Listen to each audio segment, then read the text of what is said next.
All right, here we are, ready to go live with a roll reveal number 526. This is a 1950D roll, original roll from 1950D that was placed in a tube some number of years ago. I'm still working on getting things a little bit fidgeted around here. I was playing with getting my whatnot setup working, and I had to move my camera around. So here we go. We are in the midst of discovery. All right, here we go. Card for coin number 1 is Crispy. Let me go ahead and spill the roll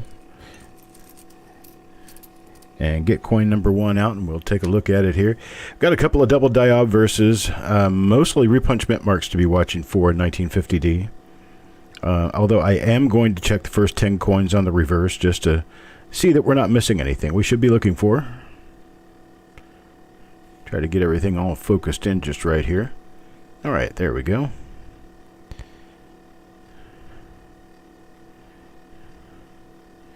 Not seeing anything on this first coin. Not for hub doubling anyway. Nothing on the mint mark, nothing on the eye. Let's take a look at the reverse side. Good afternoon to everyone. It's been a great day so far. Hopefully we just keep it going. It's raining here in Eastern Carolina, but it doesn't hurt. Have some rain once in a while, right? I mean, everybody needs it. Everybody needs it. Okay, well, that's for Crispy. That's coin number 1. Coin number 1 is going to turn out to be not a producer, but we have 49 other coins. Coin number 2 now, Mr. Fletcher. Coin number 2, Mr. Fletcher, is... well, it's not an RPM. It's got a few spots on it. Maybe a little more than a few. It's a little spotty. See what we have on the reverse. I don't see any hub doubling here, so I guess I'm just going to have to keep moving along. See what we can find. Here's one from Mickey, coin number 3. Coin number 3 for Mickey shows us, well, it's not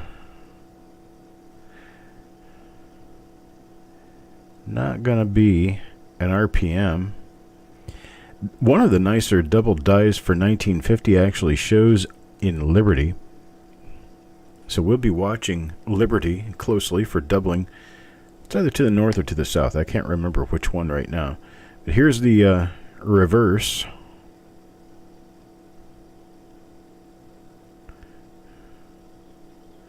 Nothing going on this one. Well, we got a bunch of people watching today. Saturday's a good day. Or is it a rainy day for people to be watching? Oh, we got Ant upside down in here. Let me throw Ant's name back in correctly. There we go. And get... what is wrong with my camera? Hang on a second. See if I can figure out what's going on here. Oh, that's why.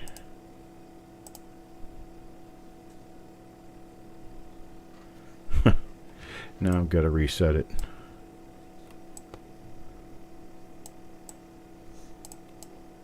Hang on a sec here. Could barely read what was going on there.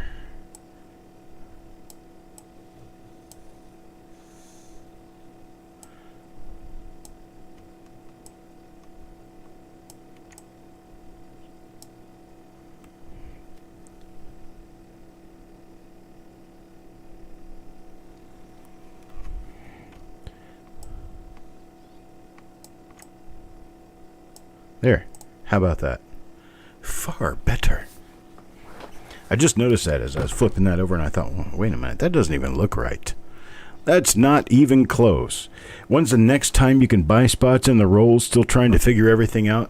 I'll try to make it as easy as I can for you, because it is a little confusing sometimes. But here goes. Our availability in rolls is open on Monday evenings at 7 p.m. Eastern Time. Monday evenings at 7 p.m. Eastern Time. Watch for a show called The Roll Reveal Show. The Roll Reveal Show is where we sell all Roll Reveal openings. And then on Tuesday evenings, we have our auction on YouTube. And that's the CNLA auction. That's on Tuesdays at 7 p.m. Eastern Time. And this Wednesday, for the first time ever, we'll be having a Whatnot live auction on Whatnot. And if you're not already a member of Whatnot, they do live auctions on Whatnot for cards, Funko Pop, books, sports cards, Magic cards, Pokemon cards, other antiques, coins, paper money, currency. Don't know if there's any stamps or anything like that on there, but the coins and paper money and currency area is getting rather large, and a lot of it is Silverhound type people, people doing stacking. And the way I prefer to handle things is with my cents and nickels. So that's going to be unfavorable to a large crowd, I understand that, but there is a crowd who can definitely appreciate some pennies and nickels, and most of them are listening to me here right now. And so what we're going to do is offer you an affiliate code to go join Whatnot. And if you go and join Whatnot and use my affiliate code, you have a $15 credit as soon as you drop in. As soon as you drop in and register, get yourself registered and get everything tied up, you have a $15 credit to use. You have to go make a purchase, but that $15 credit comes off your purchase during an auction or from Buy It Now items.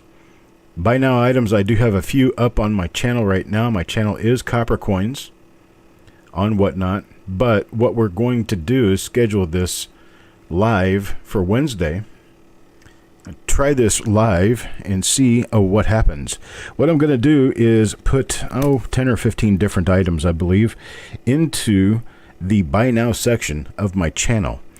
And those items will be priced between $15 and $25 a piece, and they will be discounted from normal price at that. But then you can use your $15 credit if you are a new Whatnot subscriber. You can use that $15 credit toward those items and basically get them for more or less free. So wait for my affiliate link to come up before you join. And when you go join, it will automatically link you up because of my affiliate credit. It will automatically link you up with that $15 credit that you'll get on the first transaction you do with Whatnot.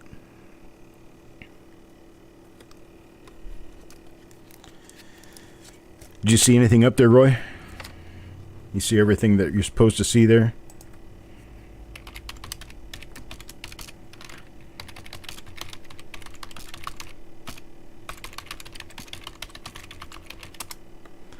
There it is. It's whatnot.com/invite/coppercoins. You go join up there, and you will be surprised at the great deals that you will be able to make. I'm going to have a decent size auction on Wednesday, although I'm kind of holding back a little bit just to be sure that the format works really well. Don't want to jump right in there with a 1,000 item auction. You know what I'm saying? The auction that I'll be having, though, will be, 15, 20, 25 items. It won't be very long. And then the following Wednesday, I'll be looking at having a full-blown, full-size auction.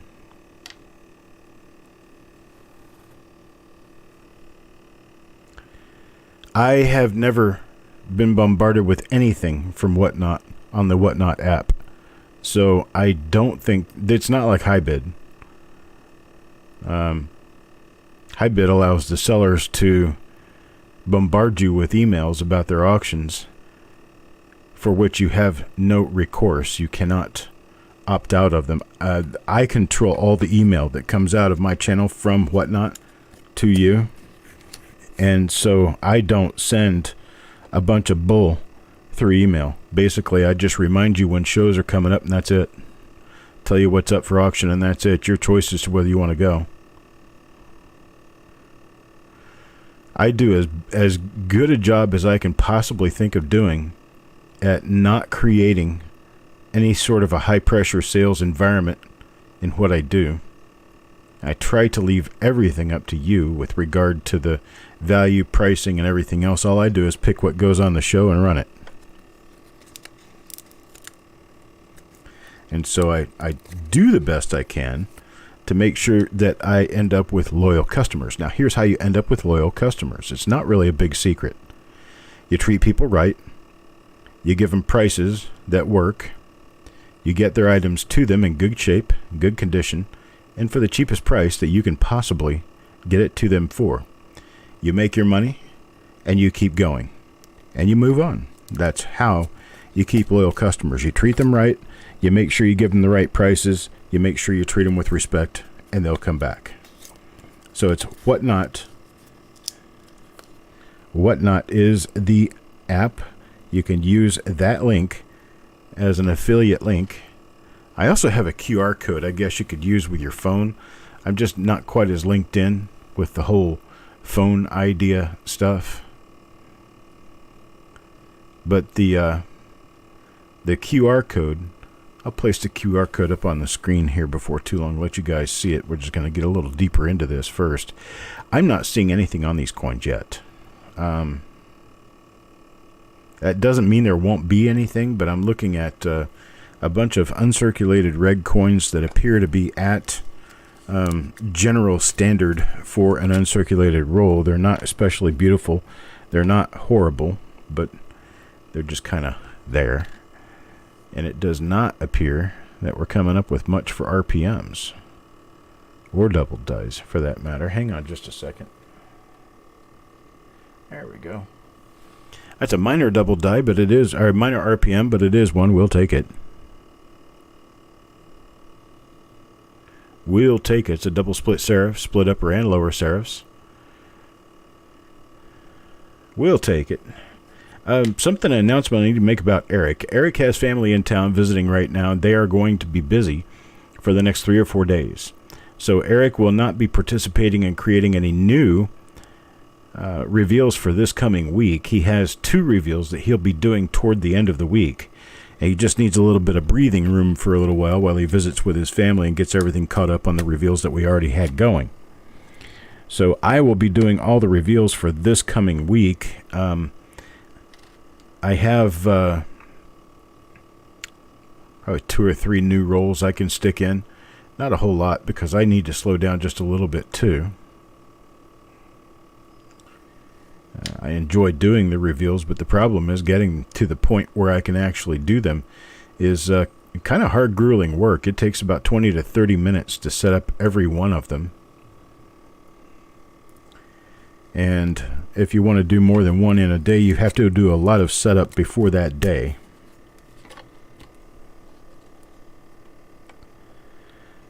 The giveaways you have to do from a phone, I did not know that.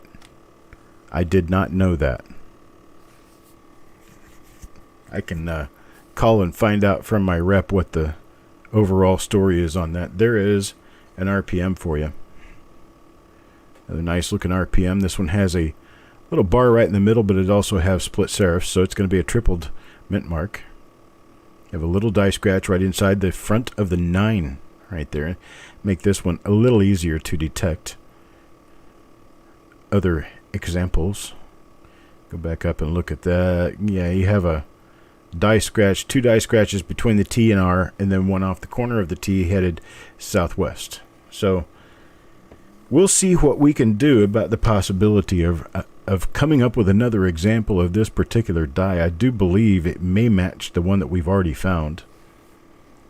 So let me put this in Carl's flip, put it in my special place, and then I'll go back to, what was it, number 11 or number 10?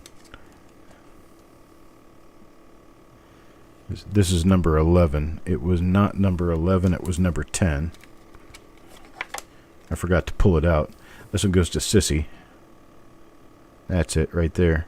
And it's not the same die.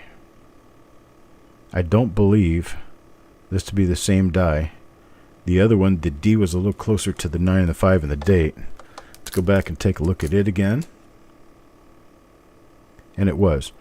So the D closer up is the Carl die, and the D further away is the Sissy die. And so here we go.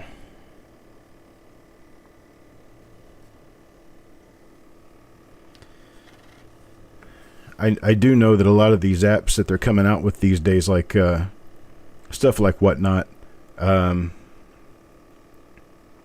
Twitter, Instagram, a lot of these are much more geared toward people who are on phones, and they're not really made to be apps that you use on a computer. So when my onboarding guy called me, when Mike called me and talked to me about getting everything set up to go, I was like, okay, now you go into your profile and you look up here in the corner and you have a plus sign. I said, no, I don't. He said, oh, yeah, you do. You have a plus sign. Let's go look at it. No, I don't. That's strange.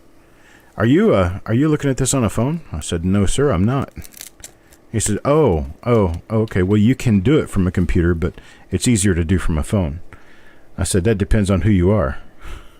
Nothing is easier for me on a phone. Phones are not prime optimum usage for the internet. Computers are. Phones work on the internet, but that doesn't mean that should be your primary source of visual accuracy on the internet. There's a lot of things that they put on phones that use the internet, that you can see things from the internet, but always, if you go to their website on a laptop or a desktop computer, there's a lot of features and functions that are available on the full website than there are on the mobile website. Mobile websites, I'm going to be doing a mobile website for Copper Coins, but there's going to be a number of things that you will not be able to do on a mobile website because your screen is too small. There's no way to program certain things to work on teensy tiny little screens and make them fully accessible on teensy tiny little screens. Most of the stuff that we've got works best when you're not trying to do it on a phone. Now, I know the younger generation, anyone who's younger than probably around 29 years old or so, thinks that phones are the bomb and that's the only way to do it. And they are simply wrong. This is not a matter of personal preference. My personal preference, there wouldn't be internet browsers on phones because they're just worthless. But my statement stands because I can show you eBay, Facebook. I can show you a number of different, what we're going to call them apps, but they're actually websites that come up on a web browser on the phone that have limited functionality. PayPal is another one. Very limited functionality on the phone versus what you can get out of a computer. And I prefer to go with full functionality out the door. I don't want to be limited by the fact that I'm using an instrument that was not made for the internet.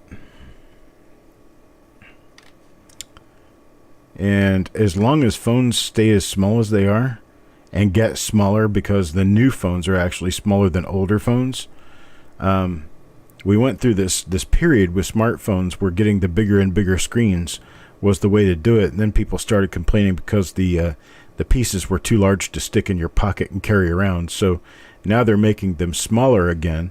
So they're working on making them smaller and more powerful and more powerful and more powerful. But the problem is, it doesn't matter how powerful a phone is. It doesn't matter how powerful the processor is, how many gigabytes of space you've got in your phone. None of that matters when your phone is 3 inches by 5 inches and I can't fit the images or anything else that I want to fit in the size of that phone when I'm trying to program.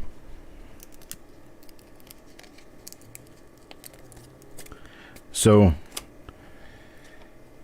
My recommendation when viewing the internet is always to be using a computer, sitting down at a large tablet, at a laptop, at a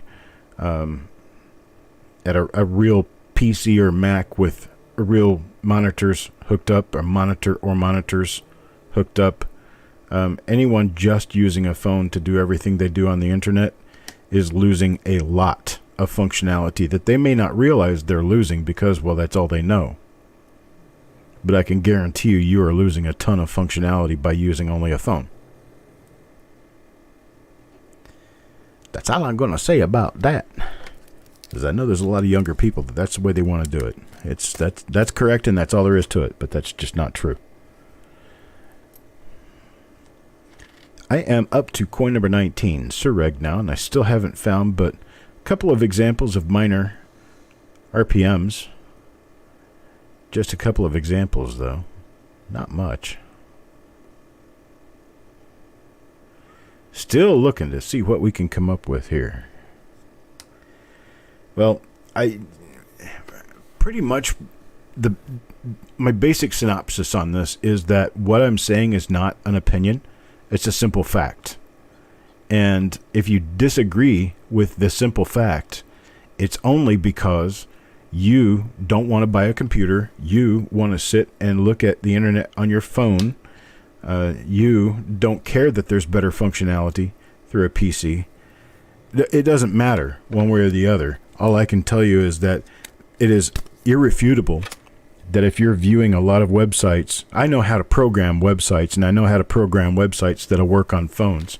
I also know how to hide functionality in programming if you're using a phone browser, because your phone browser is not set up to handle the pixels that I would have to push to be able to use certain functionality. I cut that functionality out of the website for phone users. It's done a lot. It's a very common thing, and it happens all over different websites on the internet.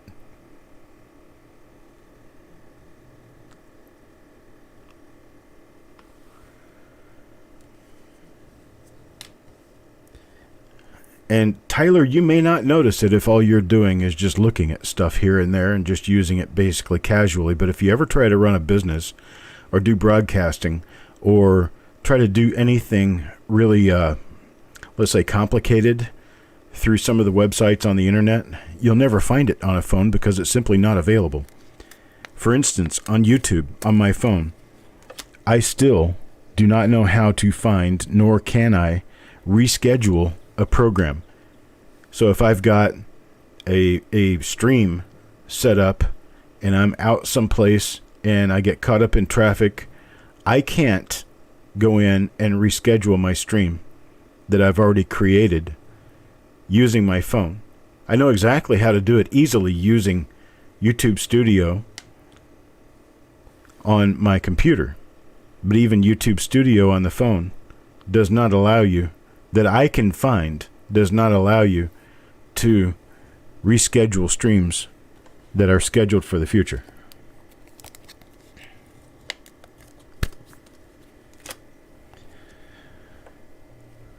There used to be things with eBay. I used to do a lot of selling on eBay. Had an eBay app that you could edit a number of different things using the eBay app, but you could not create new products in the same way with an eBay app that you could with a computer. You certainly couldn't do batch editing where you throw in 25 new items. You couldn't do that on a phone at all. If you're going to do anything on a phone, it had to be one item at a time. So there's a part of your functionality totally cut away from phone users. And if you only use a phone doing eBay, you would only know to do it that way, one item at a time. And you may not know or even find out that the batch upload process actually happened, worked, and was true. Yeah, Tyler, you're missing a lot of functionality only using a phone.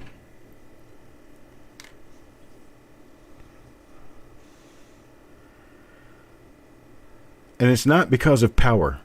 Part of it used to be because of power, because phones were slower, and so you had to cut everything down to a very simple piece of what was available on a real browser, so people could use it on the phone, and so that it wouldn't actually turn the phone into a brick, basically. But now they're finding phones have plenty of power. The power is not the issue. The issue is the size of the screen. Way, way too small to be able to incorporate all the different pieces of functionality that you can actually have on a full browser. One of the very first things is your resolution being the first thing that you suffer with. When you're looking at a 17-inch browser and watching this show, you can see a lot of detail in this video that you could never see on a phone. Even if your phone had the pixel detail, it's too small. You can't focus on something that small and see that kind of detail. Now, one of these days, they may actually have some sort of a screen that you could hook your phone up to do screen sharing, like on a tablet, and send your phone video across to a tablet or to a regular TV or something. And maybe that would be a way of being able to get around the size issue, but still, you can't fit full-size menus of selections onto a phone. So they simply just don't put them there. Roger up next. Ooh, this one's kind of ugly. I can see it already. Yeah, it's got a big spot next to the mint mark. Roger, we're going to give you credit on this one. As it's generally a pretty nice coin. It does have some issues. So, one of which I saw immediately upon looking at the coin.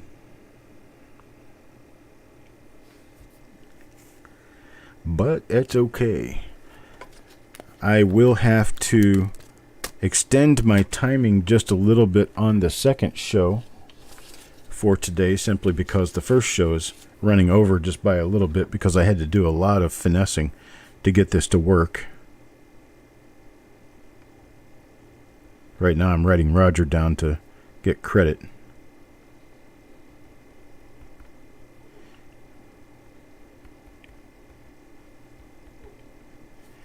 Alright, there we go. Now number 26. Doug?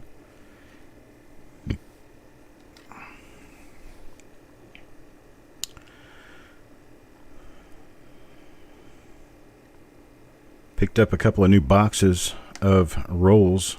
Here's an ender. This was on the end of the original roll.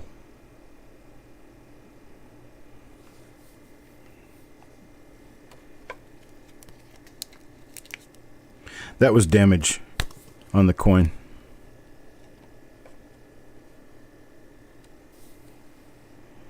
All right, let's see here.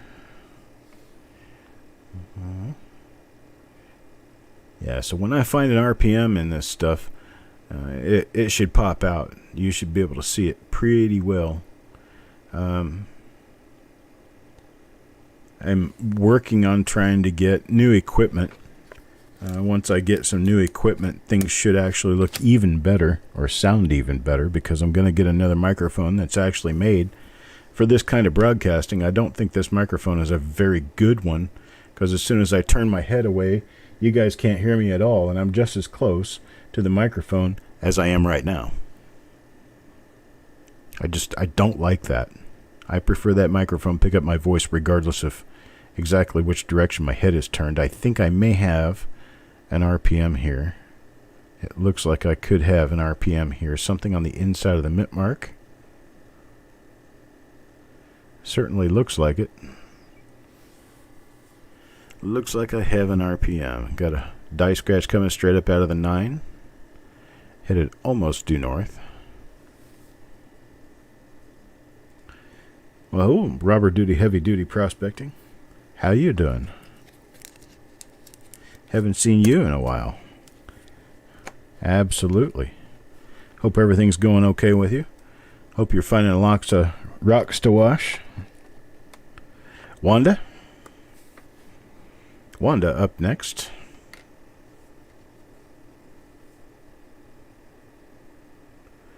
Now that we're kind of in full speed on this roll, I can go over and grab the code that I need to grab, the QR code, for you to scan with your phone so that you can join Whatnot using my affiliate code. Use my affiliate code, you get free $15 on your first purchase. Free $15 on your first purchase, no matter what size the purchase is. If you buy something for $15, you get it for free. And also, once I do get my show going, there will be giveaways. There will be freebies. All you have to do is follow my channel, and you will be eligible to enter the giveaway, which is run basically by the Whatnot server. It does the die roll, or basically the name flipping, until it finds a winner. All I have to do is activate the giveaway, and it starts going.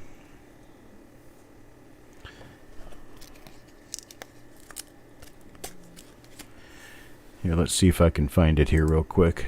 Actually, it should be right here.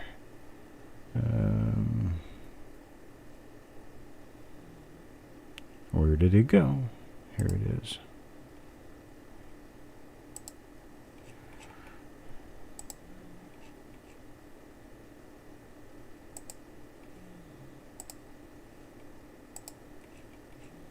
Well, that may not be it.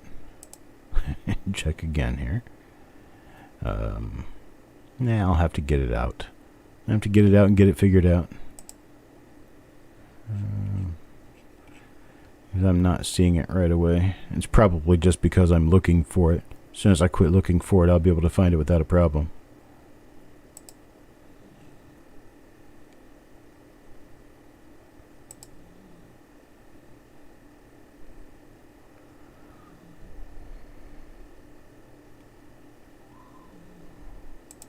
Oh. Well, the invite code works. You just have to use the link. That link right there will take you to the place where you can sign up for Whatnot using my affiliate code. Get that free $15. Here's one from Mickey. Mickey now.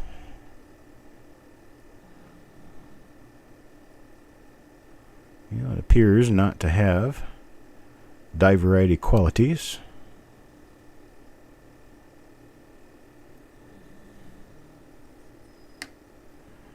Hello, Mickey. About time you woke up.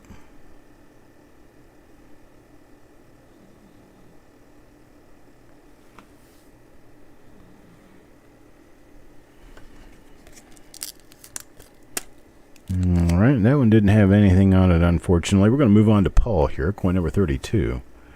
I have 3 die varieties, but only 1 copy of each. All 3 are RPMs.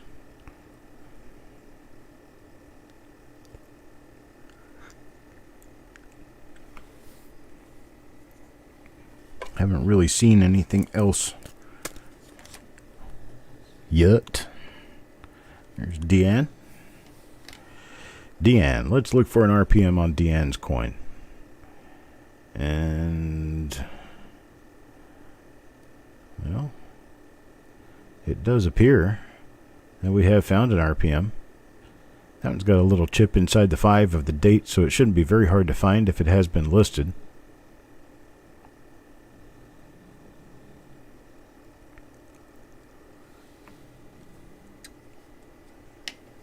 Let's check the reverse on this one, just to be thorough.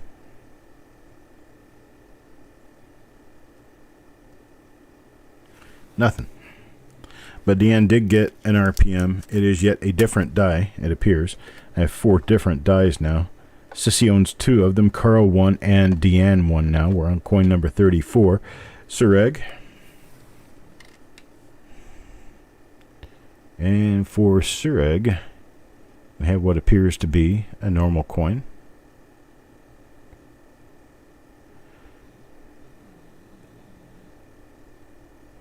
Okay. Got nothing there. Now, coin number 35. Number 35 is for Farm Dog. And for Farm Dog, we pick up Well, that is an RPM. That's that one with the scratch in the 9. So that will be the same die as Carl. So we finally have, there's your 2 die scratches next to the T. So we finally have a repeat on a die. This one's for Farm Dog. It's going to be the same as Carl's. Now number 36 for Wanda. Wanda. What do we get for Wanda? Yeah, it looks normal.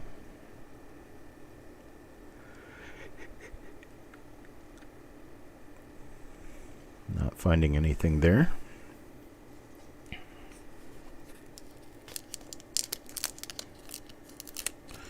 Picked up a lot of pretty nice stuff this week, so be watching the channels. Try running big piles through the mill and see what I can do about lessening the overall pile of inventory. I ended up with a rather large surplus of extraneous stuff, and I need to deplete some of that and build back up on my cash base, because I am poor on cash, heavy on inventory. That happens sometimes. We're going to look at the reverse on this one first, just because, well, it's my show and I can do it. Alright, now we look at the obverse. This one's for Deanne.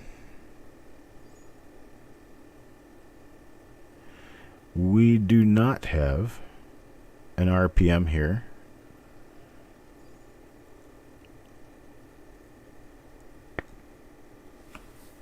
Don't have a double die either. Hello, High Plains Drifter. We are opening a roll of 1950D BU Lincoln Cents, going through the roll to see if we come up with any nice die varieties in here. This roll has not been viewed by anyone knowledgeable in die varieties since it was put together, and the people who you see on the flip inserts are people who paid for these coins prior to the roll being opened. We call it a reveal, and we do about 5, 6, 7 of them usually every week. Some of them done by myself and some of them done by my partner Eric, and these are available for sale to registered participants, and registration is completely free on Monday evenings. This Monday, if you're registered, you can come in and you can purchase spots in rolls that will put you in a position of having your name drawn during this show, or this shows like this, so that you have a chance of getting some really good stuff. Coin number 41. Anybody else here will tell you, the ones who've been involved for a while, that these are completely honest rolls. Whatever comes out of them is what comes out of them. I don't know what's in them prior to starting, but I go through them as I've been going through rolls for about 45 years now. Kind of know what I'm doing when I'm looking, and I have you guys kind of back me up by watching as I go through them, so we can always kind of keep a check on what's going on, make sure each other finds everything that needs to be found and discussed.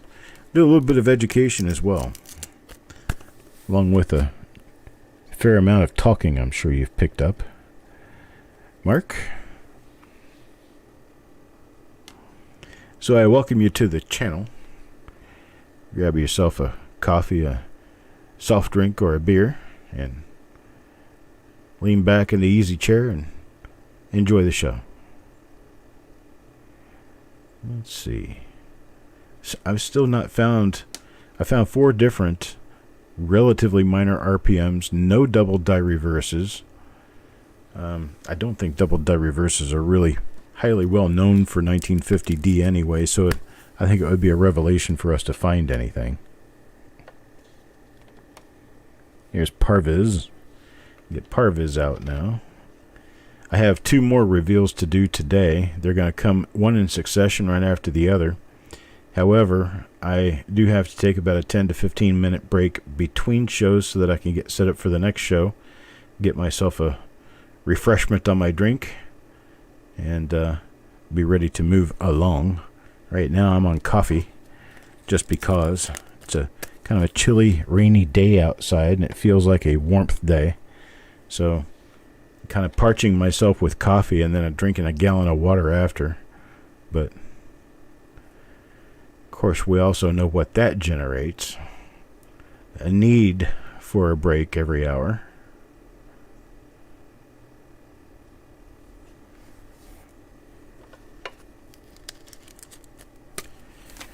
And according to the solar gods and the gods of the earth and sky, it appears as though there's some likelihood that my wife, who happens to be gone, went up to Durham today, could very likely return to the house with a different vehicle than she left in,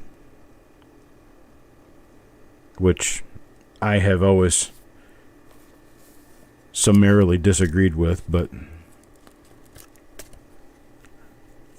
marriage isn't about listening necessarily. I would never get rid of a car that works fine, that I know, and doesn't have problems. She gets rid of a car because the window comes down too far, or because the seat heaters don't heat as evenly as she wants. For me, I just drive the damn things. I don't care how the heat seater works. Doesn't matter. I'm not in them long enough to worry about a heat seater. Seat heater. Heat seater?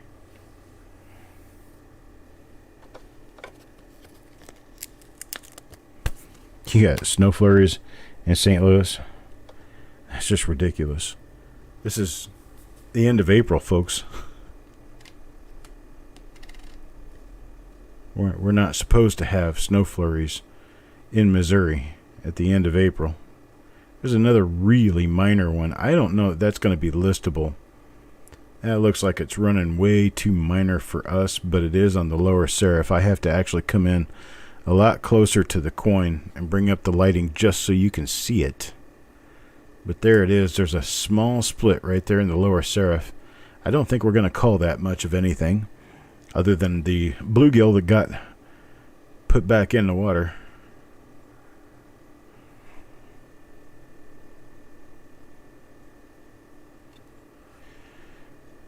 So I'd be doing side bets that my spouse comes home with a completely different vehicle today.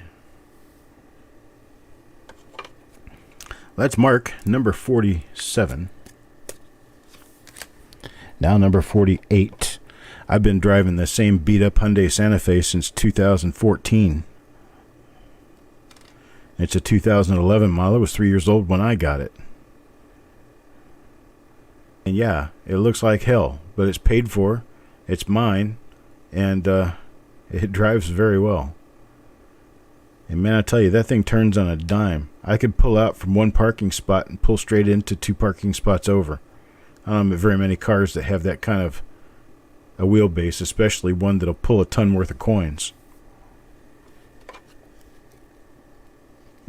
Or a trailer that has 2 tons of coins in it, which my vehicle has done. I drove back here from Illinois with a large load. Let's just say that it was probably more than the car should have been forced to handle. To start with, there were 4 bags of wheat pennies. And then there were 2 or 3 boxes full of rolls, which would be 100 apiece. And all told, there were probably somewhere between 2,000 and 3,000 rolls worth of pennies in the car, along with other.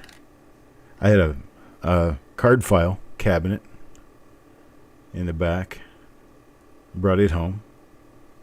So, yeah, my vehicle is Very good at carrying lots of weight.